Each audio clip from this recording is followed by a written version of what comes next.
77లో 10 లక్షల ఎకరాలకి సాగునీరు అందించేటట్టుగా 4 కాలువలతో కాకతీయ, సరస్వతి, లక్ష్మి ఫ్లడ్ కెనాల్తో కడితే ఈనాటికి కూడా ఆ ప్రాజెక్టు చెక్కు చెదరలేదు. ఈనాటికి కూడా కాకతీయ కెనాల్ ద్వారా మన ఖమ్మం జిల్లాలో ఉన్నటువంటి తిరుమలాయపాలానికి కూడా నీళ్ళు వస్తూ ఉన్నాయి. దీని కెపాసిటీ 212 టీఎంసీలుగా ఉంది. అట్లాగే శ్రీపాద ఎల్లంపల్లి ఆనాటి కాంగ్రెస్ ముఖ్యమంత్రి డాక్టర్ వైఎస్ రాజశేఖర రెడ్డి గారు 2004లో ఆ ప్రాజెక్టుని మొదలుపెట్టి పూర్తి చేసి మనకు అందిస్తే ఈనాటికి కూడా అది చెక్కు చెదరలేదు. ఇప్పటికి కూడా అద్భుతంగా కొనసాగుతూనే ఉన్నాయి. కానీ ఇన్ని వందల టీఎంసీల కెపాసిటీతో కొన్ని దశాబ్దాల క్రితం కట్టినటువంటి ప్రాజెక్టులు కూడా చెక్కు చెదరకుండా నీళ్లు అందిస్తూ ఉంటే ఈ రాష్ట్ర వనరులు సంపద తెలంగాణ రాష్ట్రానికి చెందాలనేటువంటి ఆలోచనతో ఇక్కడ ఉన్నటువంటి ప్రజల ఆత్మహత్యలు చేసుకుంటా ఉంటే మన అధినాయకురాలు సోనియా గాంధీ గారు ఆలోచన చేసి తెలంగాణ రాష్ట్రం ఇస్తే ఈ సొమ్మంతా మనకే చెందాలని ఆలోచన చేసి ప్రత్యేక రాష్ట్రం వస్తే బాగుపడతాం అనుకుంటే ఆ మాయమాటలు చెప్పి అధికారంలోకి వచ్చిన టీఆర్ఎస్ పార్టీ కాళేశ్వరం కట్టక ఒక ప్రాజెక్ట్ కట్టిందయ్యా. కాళేశ్వరం ప్రాజెక్ట్ ఏమైందయ్యా? కాళేశ్వరం 1,00,000 కోట్ల పైబడి కట్టి కూల్చేశారు తప్ప ఒక్క చుక్క నీళ్లు కూడా మనకు ఉపయోగపడే పరిస్థితి లేకుండా పోయింది. డాక్టర్ బాబాసాహెబ్ అంబేద్కర్ పేరు మీద ఆనాటి కాంగ్రెస్ ప్రభుత్వం మొదలుపెట్టినటువంటి ప్రాజెక్టు 38,000 కోట్లతో మొదలు పెడితే 11,000 కోట్ల రూపాయలు పూర్తి చేస్తే కేవలం మిగిలి ఉన్నటువంటి 27,000 కోట్లతో కంప్లీట్ చేస్తే 16.5 లక్షల ఎకరాలకి నీళ్లు, 7 జిల్లాలకి మంచినీళ్లు, హైదరాబాద్ ఇండస్ట్రీకి నీళ్ళు ఇచ్చేటువంటి ప్రాజెక్ట్ని 27,000తో అయిపోయేటువంటి 27,000 కోట్లతో అయిపోయేటువంటి ప్రాజెక్ట్ని పేరు మీద నిన్న ముఖ్యమంత్రి గారు రేవంత్ రెడ్డి గారు, ఉత్తమ్ కుమార్ రెడ్డి గారు ప్రజెంటేషన్ ఇచ్చినప్పుడు చూసాం. ఆ ప్రాజెక్టు 1,40,000 కోట్లకు పెరిగింది. ఎక్కడ 27,000 కోట్లు, ఎక్కడ 1,47,000 కోట్లు? పోనీ ఆ 1,47,000 కోట్లతోనైనా ఉందా ప్రాజెక్ట్ అంటే కూలిపోయి నీళ్లు లేనటువంటి పరిస్థితిలో ఈరోజు మనం బాధపడతా ఉన్నాం. ఆనాటి కాంగ్రెస్ ప్రభుత్వాలు కట్టినటువంటి ప్రాజెక్ట్ ఒక్కొక్క ప్రాజెక్ట్ టీఎంసీ కెపాసిటీ 100 టీఎంసీల పైన ఉంటే కూడా చెక్కు చెదరలేదు.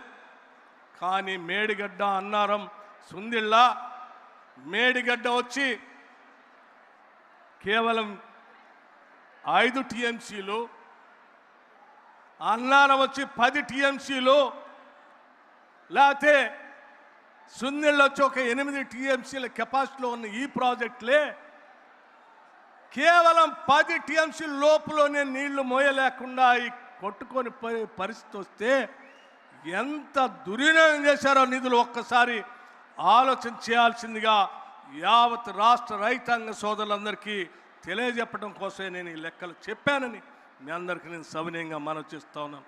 మిత్రులారా, ఆలోచన చేయండి. ఇంకా తగుదనమ్మా అని చెప్పి ఒక పెద్ద మనిషి హరీష్ రావు గారు బయలుదేరి అబద్ధాలన్నీ పోగేసి అవినీతి సొమ్ముతో పోగేసుకున్న సోషల్ మీడియాలో, లేకపోతే వాళ్ళు పెట్టుకున్నటువంటి నమస్తే తెలంగాణ పేపర్లో, లేకపోతే టీ న్యూస్లోనో నిన్న మొన్న వారి సోదరు చెప్తా ఉన్నారు. పాయనీర్ అనే ఇంగ్లీష్ పేపరు 188 కోట్లతో కొన్నారట. ఇటువంటి పత్రికల్లో తప్పుడు వార్తలు కాంగ్రెస్ ప్రభుత్వం మీద సృష్టించి ప్రజల్ని తప్పుదోవ పట్టించి ఇంకా ఏదో చేయాలని తాపత్రయపడుతున్నారు. తస్మాత్ జాగ్రత్త. ఇటువంటి వ్యక్తులు మళ్ళీ గ్రామాల్లోకి వస్తే ఈ రాష్ట్రం సర్వనాశనం అయిపోతుంది. ఎందుకంటే నేను చాలా స్పష్టంగా చెప్పదలుచుకున్నాను. మిత్రులారా, సీతారామ ప్రాజెక్ట్ ఇప్పుడు మన జిల్లాకు సంబంధించిన ప్రాజెక్ట్ తుమ్మల నాగేశ్వరరావు గారు చెప్పారు చాలా స్పష్టంగా. ఈరోజు మన ప్రభుత్వం వచ్చిన తర్వాత మీరు ఆనాడు ప్రాజెక్టు మొదలుపెట్టి గాలికి వదిలేసిపోతే కాంగ్రెస్ ప్రభుత్వం వచ్చిన తర్వాత రాజీవ్ కెనాల్ అని ప్రత్యేకంగా డిజైన్ చేసి 100 కోట్లు పైబడి నిధులు కేటాయించి ఇవాళ లిఫ్ట్ చేస్తే ఆ నీళ్లు ఎన్ఎస్పి కెనాల్లోకి వచ్చి వైరా చెరువులోకి వచ్చి ఉపయోగపడేటట్టుగా తయారైనవి తప్ప వాళ్ళలాగా చేసి ఉంటే చాలా నష్టపోయేవాడు. ఇందిరా సాగర్, రాజీవ్ సాగర్ కేవలం 1400 కోట్లతో అయిపోయేదాన్ని 24,000 కోట్లకు పెంచి అటు కాళేశ్వరం ప్రాజెక్ట్ని ఇటు సీతారామ ప్రాజెక్ట్ని రాష్ట్ర ప్రజలపైన గోదావరి నదిపైనే దాదాపు 1,50,000 కోట్లు దోపిడీ చేసినటువంటి టీఆర్ఎస్ ప్రభుత్వం తిరిగి ఆనాటి ప్రభుత్వం తిరిగి మన మధ్యకు వచ్చి కట్టుకథలు చెప్పడం కోసం ప్రయత్నం చేస్తున్నారు. జాగ్రత్తగా ఉండాల్సినటువంటి అవసరం ఉందని మీ అందరికీ నేను మనవి చేస్తా ఉన్నాను. మిత్రులారా, ఈరోజు కాంగ్రెస్ పార్టీ అనేక కార్యక్రమాలు చేపట్టింది. మీ అందరికీ నేను చాలా స్పష్టంగా చెప్పదలుచుకున్నటువంటి అంశం, ఆనాడు టీఆర్ఎస్ పార్టీ చేసినటువంటి అరాచకాలు మిగులు బడ్జెట్, ఆ మిగులు బడ్జెట్తో పాటు 8,21,000 కోట్లు అప్పు చేసి పోతే ఈనాటి ప్రభుత్వం ఆ అప్పుకు సంబంధించి కేవలం 2.5 సంవత్సరాల్లో 2,08,000 కోట్ల అప్పు కట్టి కూడా 2,08,000 కోట్ల అప్పు కట్టి కూడా ప్రతి నెల ఉద్యోగస్తులు జీతాలు ఇచ్చేటువంటి కార్యక్రమం చేపట్టాం. ఆనాడు ఉద్యోగస్తుల కోసం 10,000 కోట్ల రూపాయల బిల్లులు పెండింగ్ పట్టిపోతే ఈనాటి క్యాబినెట్ ముఖ్యమంత్రి రేవంత్ రెడ్డి గారి నాయకత్వంలో ఉన్నటువంటి క్యాబినెట్ ఆలోచన చేసి రాష్ట్రంలో పనిచేస్తున్న ఉద్యోగస్తుల బిల్లులన్నీ కూడా క్లియర్ చేయాలని నెలకి 2,000 లెక్క దాదాపు 6,000 కోట్ల రూపాయల్ని అప్పు కడుతూ కూడా వాళ్ళకి పెండింగ్ బిల్లులు క్లియర్ చేస్తూ 1వ తారీఖు నాడే జీతాలు ఇచ్చే పరిస్థితుల్లో రాష్ట్ర ప్రభుత్వం పనిచేస్తూ ఉంది. ఈ అప్పు కడుతూనే ప్రతి నెల జీతాలు ఇస్తూనే పెండింగ్ బిల్లులు ఇస్తూనే ఆనాటి టీఆర్ఎస్ ప్రభుత్వంలో ఉన్నటువంటి షాదీ ముబారక్ బంద్ చేయకుండా, కళ్యాణ్ లక్ష్మి బంద్ చేయకుండా వాటితో పాటు ఈరోజు కాంగ్రెస్ ప్రభుత్వం రూపాయి పోగేసి అనేక సంక్షేమ కార్యక్రమాలు చేపడుతూ ముందుకు పోతున్నాం. రైతు సంక్షేమంతో పాటు ఇందిరమ్మ ఇళ్లకి 4,50,000 ఇళ్లని ఒకటేసారి రాష్ట్ర ప్రభుత్వం శాంక్షన్ చేసింది.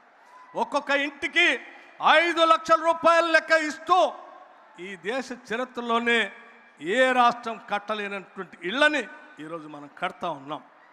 అట్లాగే 1,06,00,000 కుటుంబాలకి ఓ పక్క అప్పు జీతాలు చేస్తూ కూడా 1,06,00,000 కుటుంబాలకి సన్నబియ్యం అదనంగా ఇస్తూ ఉన్నాం.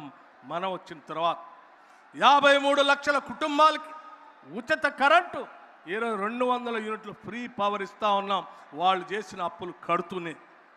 అట్లాగే వారు చేసిన అప్పులు కడుతూనే 5 లక్షల నుంచి 10 లక్షల వరకు రాజీవ్ ఆరోగ్యశ్రీ పథకాన్ని పెంచాం. వారు తెచ్చినటువంటి అప్పులకి వడ్డీలు కడుతూనే 5 లక్షల నుంచి 10 లక్షల వరకు వడ్డీ లేని రుణాల పథకాన్ని పెంచాం. వారు చేసిన అప్పులకి వడ్డీలు అసలు కడుతూనే ఉచిత బస్సు మహిళల కోసం ఏర్పాటు చేశాం. వారు తెచ్చిన అప్పుకి అసలు వడ్డీ కడుతూనే అదనంగా కొత్త రేషన్ కార్డుని రాష్ట్ర వ్యాప్తంగా ఇచ్చాం. వారు తెచ్చిన అప్పుకి వడ్డీ అసలు కడుతూనే రాష్ట్ర వ్యాప్తంగా ఉన్నటువంటి విద్యార్థులకి డైట్ ఛార్జెస్ 40% పెంచాం. 200% కాస్మెటిక్ ఛార్జెస్ పెంచాం. వారు చేసిన అప్పులకి వడ్డీ అసలు కడుతూనే రాష్ట్ర వ్యాప్తంగా ఉన్నటువంటి మన బిడ్డలు చదువుకోవటానికి కుల మతాలకు అతీతంగా ఒక ఉమ్మడి కుటుంబంలాగా ఉండాలని ముఖ్యమంత్రి దార్శనికతతో young India integrated residential schools ఒక్కొక్క స్కూల్ 200 కోట్లతో 100 స్కూల్స్ని రాష్ట్రంలో మొదలుపెట్టాం. తెలంగాణ పబ్లిక్ స్కూల్స్ మొదలుపెట్టాం. స్కిల్స్ యూనివర్సిటీ మొదలుపెట్టాం. ఇవి కాకుండా 27 లక్షల మంది ప్రభుత్వ పాఠశాలలో చదువుతున్న విద్యార్థులకి మధ్యాహ్నం